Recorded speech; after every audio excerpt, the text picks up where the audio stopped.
You're watching All24 News World News Program, broadcasting to you live from the capital, Algiers. Up next are tonight's top stories.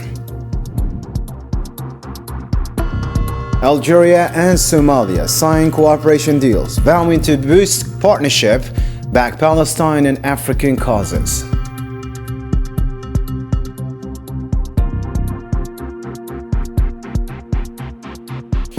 In Gaza, dozens more bodies are found as a post-ceasefire death toll passes 240, and Hamas says the occupation's new execution law aims to legitimize their mass killing.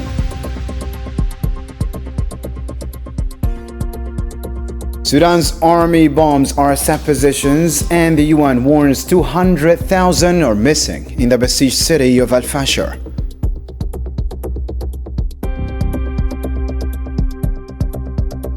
And later on the Western Sahara file, Sahrawi leaders trust that the people will decide their own future through a referendum, calling self-determination the only just and lasting solution.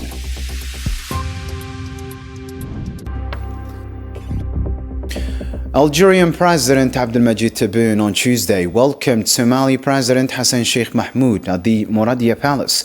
The Somali leader arrived in Algiers for an official visit, heading a high-level delegation.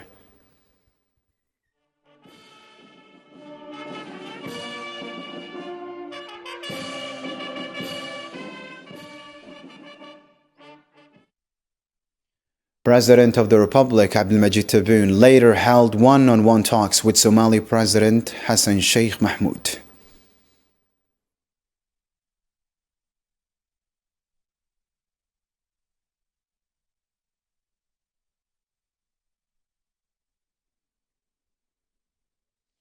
President Abdelmadjid Tebboune and Somali President Hassan Sheikh Mahmoud later chaired expanded talks at the presidential headquarters, joined by senior officials from both countries.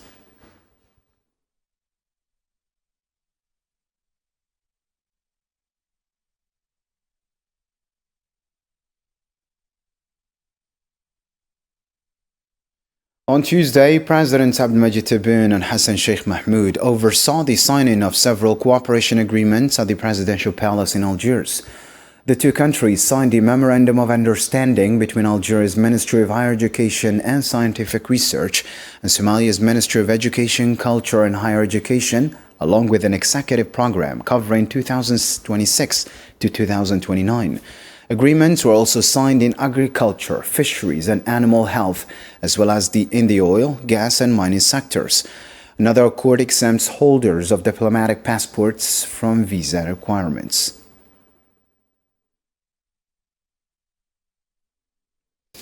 President Abdelmadjid Tebboune said Somali President Hassan Sheikh Mahmoud's visit reflects his shared will to strengthen ties between Algeria and Somalia.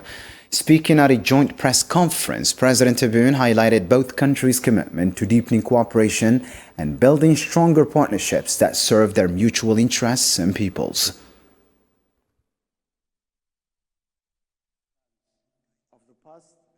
أرحب مرة أخرى بفخامة الرئيس حسن شيخ محمود رئيس جمهورية الصومال الفيدرالية والوفد المرافق له في هذه الزيارة التي تعتبر هي الثانية بعد زيارة اللي قام بها أثناء انعقاد قمة الدول العربية، وهي زيارة تجسد الإرادة المشتركة لتعزيز العلاقات وتعبر عن حرصنا على مد جسور التعاون وتبادل وجهات النظر حول القضايا التي تهم بلدينا الشقيقين. أعرب عن بالغ ارتياحنا لما أفضى إليه التشاور مع فخامة الرئيس الدكتور حسن الشيخ محمود، وأتطلع معه إلى مزيد من التعاون والشراكة لفائدة البلدين والشعبين. President Abdelmajid Tebboune said their talks focused on cooperation in key areas like energy, agriculture, and higher education. He announced that Algeria will welcome over 100 Somali students for the current academic year. The president added that the two sides are working to expand this with further grants for vocational, police, and defense training. لقد تطرقنا في هذا اللقاء قبل قليل إلى فرص التعاون في مجالات الطاقة والزراعة والصيد البحري والصناعة الصيدلانية والتعليم العالي. وفي هذا المجال الأخير أي التعليم العالي أسجل بأننا أنجزنا خطوة ستكرس إرادتنا المشتركة لاستغلال الفرص المتاحة لتكثيف وتوسيع التعاون، حيث ستستقبل الجزائر 110 طالب من صومال شقيقة مستفيدا من هذا التكوين في الموسم الجامعي 2025 و2026. ومثل ما لاحظتم في إمضاء اتفاقية بين الوزارتين ستمتد إلى 2029. ونحن بصدد تعزيز هذه الخطوة بمنح ومنح أخرى في مجال التكوين المهني والشرطي والجيش الدفاع وفي كل ما ترغب فيه جمهورية الصومال الشقيقة. President Tebboune reaffirmed that Algeria and Somalia stand united in supporting the Palestinian people in their struggle for freedom, independence, and the establishment of their own state. He added that the meeting also served as an opportunity to discuss key issues on both the Arab and African fronts. مناسبة سمحت لنا باستعراض عدد من القضايا التي تبادلنا بشأنها الرؤى على المستويين العربي والإفريقي. وفي هذا السياق تحدثنا بطبيعة الحال عن القضية الفلسطينية وجددنا دعمنا للشعب الفلسطيني من أجل نيل حريته واستقلاله وبناء دولته. On regional issues, the two leaders discussed the situation in Libya. They stressed the importance of a Libyan-led political solution, one that preserves the country's unity, safeguards its sovereignty, and ends all foreign interference.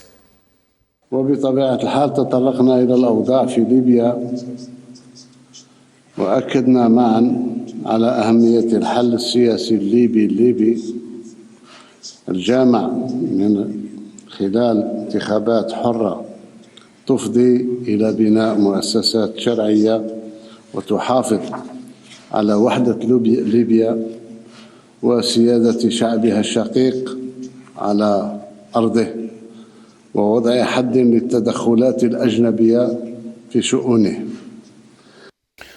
On the crisis in Sudan, President Tebboune said both Algeria and Somalia reject all forms of foreign interference in the country's internal affairs. He warned that such interference only deepens Sudan's suffering and undermines the principles of cooperation and solidarity that unite Arab and African nations. تطرقنا باستفاضة إلى مستجدات في منطقة الساحل والصحراء وفي السودان، وبخصوص هذا البلد الشقيق السودان الذي يشهد مأساة إنسانية حقيقية ويعاني من التدخل السافر لتأجيج الفتنة.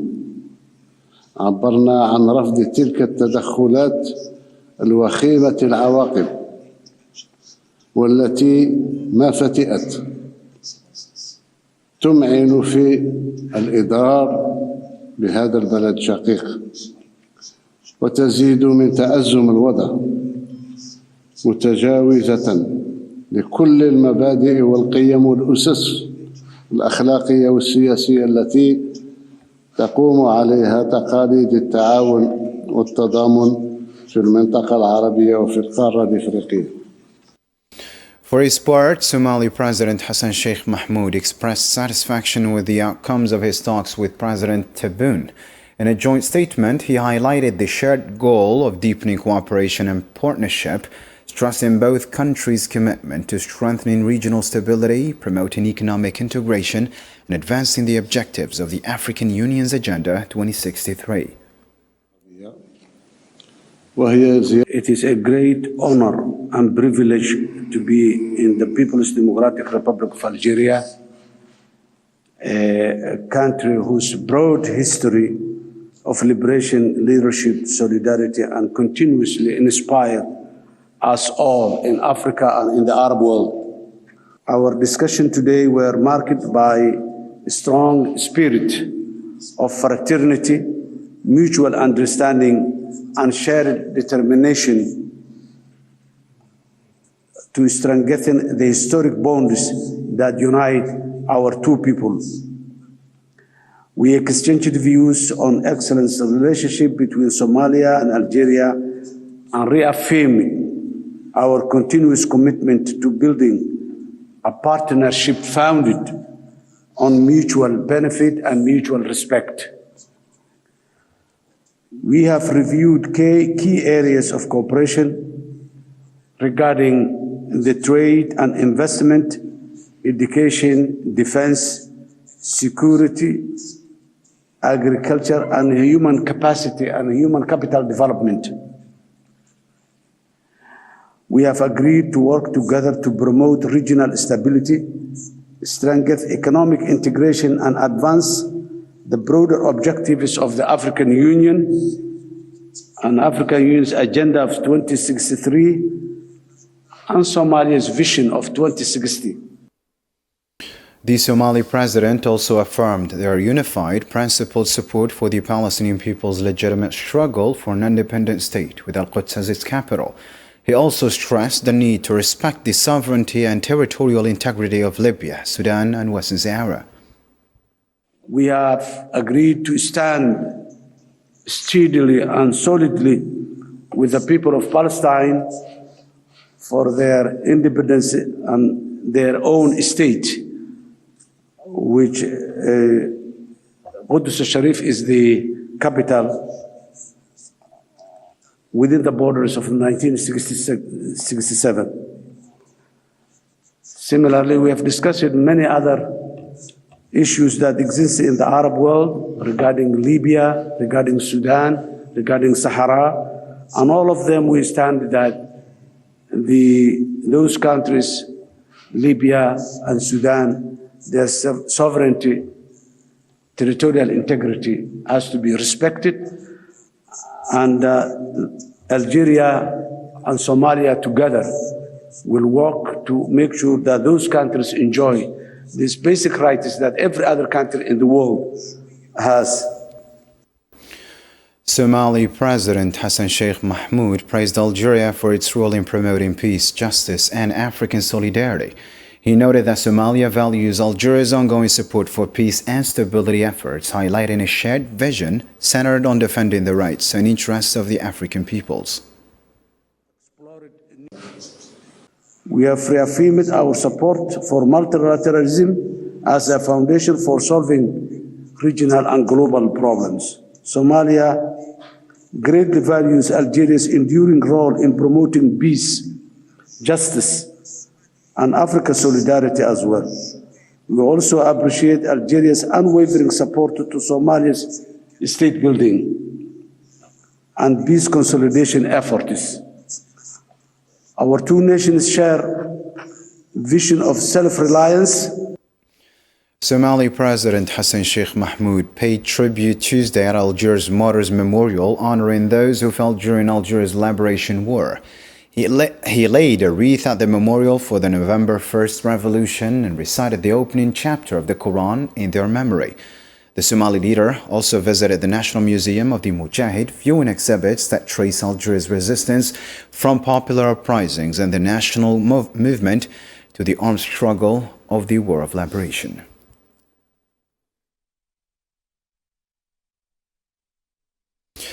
Algeria and Somalia are strengthening their historic ties, focusing on diplomacy, security, education, and trade. Somali President Hassan Sheikh Mahmoud's official visit to Algiers underscores its renewed commitment and lays the groundwork for lasting regional cooperation and shared growth. Marwa has more.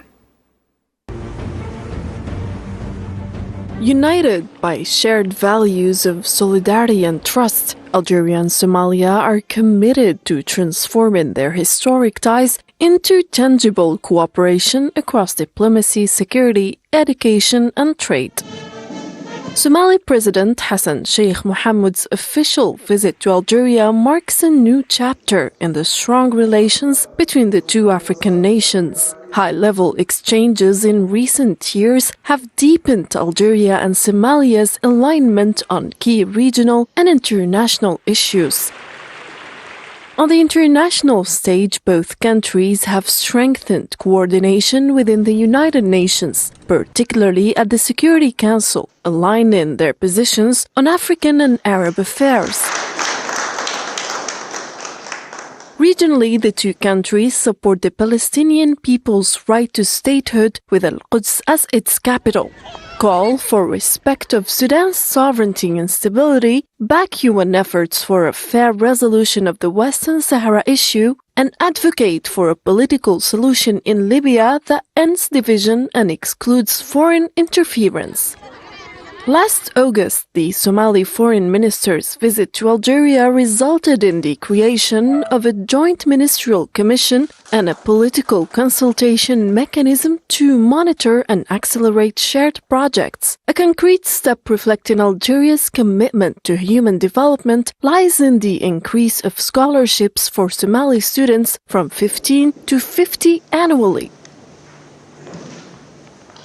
Algeria's support for Somalia extends beyond diplomacy. It reflects a long-term partnership rooted in solidarity, regional peace, and the vision of a strong, united Africa based on mutual respect and shared progress. Rooted in this legacy, Algeria and Somalia are not just strengthening ties, they are building a dynamic partnership with real projects promising lasting benefits for both nations. This visit marks another significant step toward forging a practical, forward-looking alliance that lays the foundation for shared growth and regional stability. In the Gaza file tonight, Palestinian civil defense teams recovered 35 bodies from the Sheikh Radwan clinic in northern Gaza City. In a Telegram post, they said the unidentified victims were transferred to a Shifa hospital for sample collection. The information will be shared with the international bodies to identify the martyrs ahead of their burial in Deir al-Balah in 48 hours.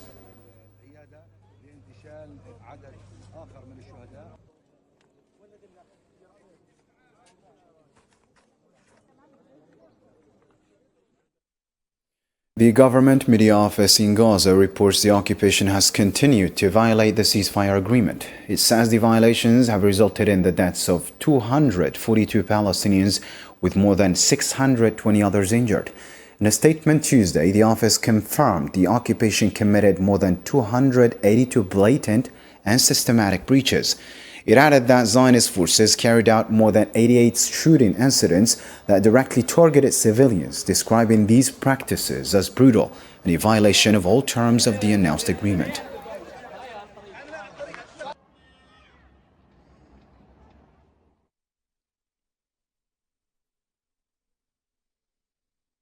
Hamas condemned the so-called Israeli Knesset's first reading approval of a bill to execute Palestinian prisoners, calling it an attempt to legitimize the systematic killing of Palestinians. In a Tuesday statement, Hamas denounced the legislation as fascist and sadistic, highlighting occupation's disregard of international law and humanitarian principles. The group urged the formation of international inquiry commissions to inspect occupation's prisons, citing systematic torture and mistreatment that have led to dozens of deaths. The approval by the so-called Zionist Knesset in its first reading of the law to execute Palestinian prisoners as an extension of the racist and criminal approach of the Zionist government and an attempt to legitimize organized mass killing against our Palestinian people under occupation. Passing this fascist and sadistic legislation before the eyes of the world constitutes a determination to violate international laws and conventions, foremost among them international humanitarian law and human rights principles. We call for the formation of international investigative committees to visit the occupation prisoners and observe the conditions of our prisoners who are subjected to systematic torture and maltreatment, which has led to the deaths of dozens of prisoners. Turning to other news, U.S. President Donald Trump pledged full support for Syria's success after meeting Syrian President Ahmed Shara at the White House. In a press statement, Trump praised Shara as a strong leader, expressing confidence in him and vowing to do his utmost to assist Syria. The visit marked the first time a Syrian president has been welcomed at the White House. Well, I've had an agreement with him. He's a very strong leader. He comes from a very tough place, and he's a tough guy. I liked him. I get along with him, the new president of Syria. And we'll do everything we can to make Syria successful because that's part of the Middle East. We have peace now in the Middle East, first time that anyone can remember that ever happening. All the way to Sudan now. The Sudanese army announced successful strikes on rapid support forces positions in West Sudan. Army sources told All24 News TV on Tuesday that missile defenses in Babnusa, West Kordofan, targeted RSF positions while Air Force hit RSF camps southeast of Nyala in South Darfur and training centers in Bara, North Kordofan.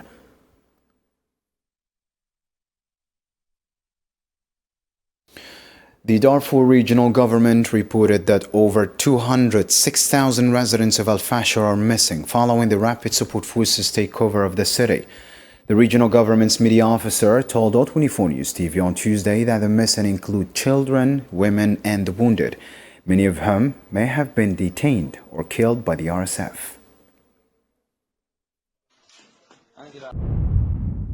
After the fall of the city, more than 40,000 citizens were displaced to the Tawila camp. Some fled to villages and areas surrounding Al-Fashir, numbering approximately 50,000. Others fled to the northern states and Kordofan. Currently, there are approximately 206,000 citizens who are completely missing. They may need immediate support within Al-Fashir, as they have been injured, hanged, or killed. Therefore, we, the people, call on humanitarian organizations for urgent action to rescue these citizens. Sudan's Transitional Sovereign Council accused regional and international powers of plotting to exploit Africa's resources and destabilize the continent. Council member Yasser Al-Attah told reporters Tuesday that the conflict in Sudan aims to turn the country into a hub of regional disputes, describing the efforts to undermine its security as deliberate and systematic.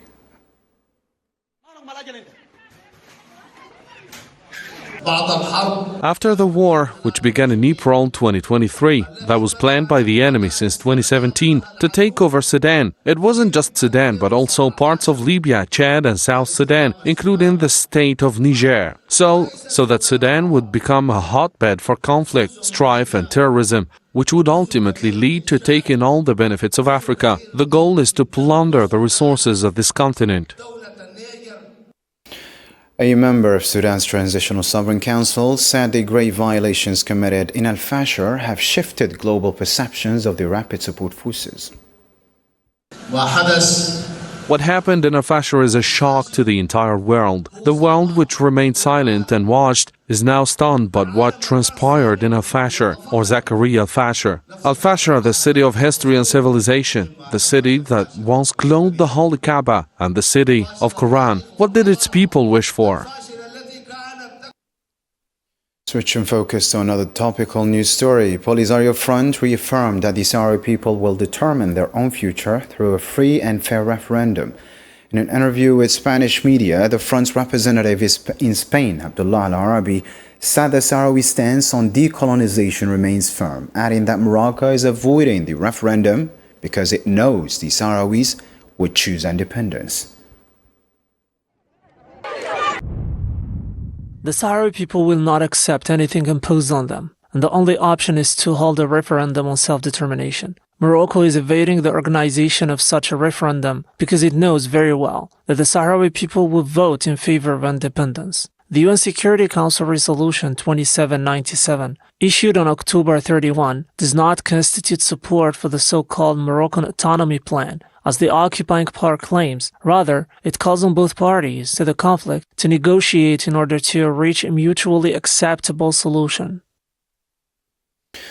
Aminatu Haidar, head of the Sahrawi body against Moroccan occupation, reaffirmed that the only just and lasting solution in Western Sahara lies in the Sahrawi people's right to self-determination. In an interview with Spanish television, she condemned the Moroccan occupation as an attempt to erase the Sahrawi people and deny their rights, stressing that Morocco's presence remains illegitimate under UN classification of the territory as non-self-governing. The only principle capable of ensuring a just and lasting solution to the conflict in Western Sahara is allowing the Sahrawi people to exercise their right to self-determination. The Moroccan occupation has no legitimacy over the territory, which remains on the United Nations list of the non-self-governing territories. No one can act on behalf of the Sahrawi people in exercising their right to self-determination. We strongly condemn the continued actions of the Moroccan occupier, who persists in targeting the very existence of the Sahrawi people and their fundamental and legitimate rights, foremost among them their right to self-determination. The Sahrawi human rights activist denounced Morocco's shift from physical repression to economic pressure, describing it as a strategy to suffocate Sahrawis and force them to leave or submit. She also condemned what she called the international silence toward the injustices suffered by Africa's lost colony. Moroccan repression has shifted from direct torture and arrests to a silent form of economic oppression, a method aimed at suffocating the Sahrawi people and forcing them either to leave or to submit. Today, a new type of repression has emerged, economic repression that deprives Sahrawis of the ability to live with dignity in their own land. Policies of marginalization and exclusion are designed to weaken the peaceful resistance that has remained deeply rooted in Sahrawi society despite all hardships. The Moroccan occupation has not ended the question of Western Sahara. It has only deepened its bleeding wound. We denounce the international silence toward the injustice inflicted upon Africa's last colony. Switching focus to another matter. U.S. President Donald Trump warned of severe consequences for the economy and national security if the Supreme Court blocks his use of emergency powers to impose broad tariffs on nearly all countries. He said revenue from the tariffs would fund $2,000 payments to low and middle income Americans, with the rest used to reduce the national debt. He also touted what he described as a decline in inflation since he took office.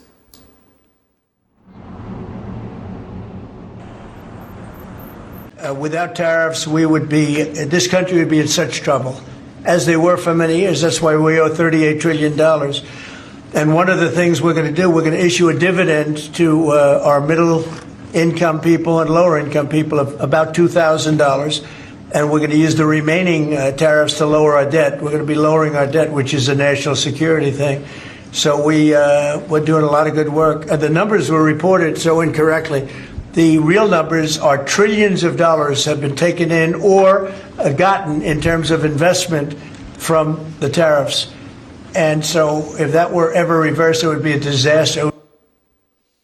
And that's the end of our news program for tonight. To catch up on any part you missed or get the latest updates, you can always visit our social media platforms. On behalf of all 24 News team, I'm Islam Sid, signing off. Thank you for watching. Take care.